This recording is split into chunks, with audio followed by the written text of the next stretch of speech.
In this video, we're computing the volume of a rectangular solid, and this is actually a trench in the ground, 8 inches deep, 9 inches wide, with a length of 44 feet, and we're trying to find the volume of gravel it takes to fill the trench. In part A, we're asked for the volume of gravel in cubic yards, and we're asked to express our answer to the correct number of significant digits. And in part B, we're given the density of the gravel, and we want to find its weight in both newtons and pounds.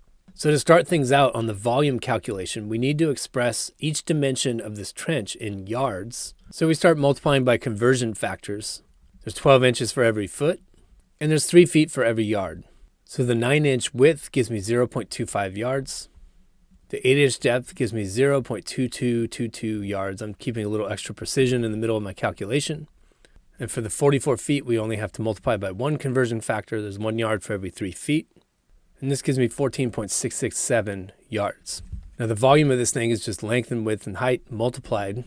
And I can see from the units there, I'm going to end up with cubic yards. I have 3 factors of yards. And this comes out to 0.8148 cubic yards. And then I want to round to the correct number of significant digits. And when I look back at my original measurements, I have the width and the depth written to 2 significant digits. The length is written to 3 significant digits. We round to 2 significant digits because those are the least precise numbers involved in the calculation. And I end up with 0.81 cubic yards. So in part B, we're given the density, and that's 2,550 pounds per cubic yard. And that is actually a weight per cubic yard rather than a mass per cubic yard, but it's exactly what we need for the calculation. So I have 2,550 pounds per cubic yard, and I simply multiply by the number of cubic yards. And if I keep a lot of extra precision in the answer here, because we're in the middle of a calculation, this comes out to 2,078 pounds. But we should round our final answer to the correct number of significant digits, so 2 sig figs again, so that's 2,100 pounds. Now to find this weight in newtons, we have to find the mass corresponding to a weight of 2,100 pounds, and the conversion factor is given to us in the problem. 1 kilogram is the mass that has a weight of 2.2 pounds.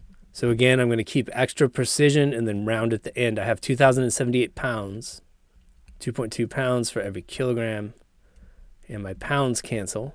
And I end up with a mass of 944.5 kilograms. But I still need to find the weight of this in newtons. And so the weight is mg.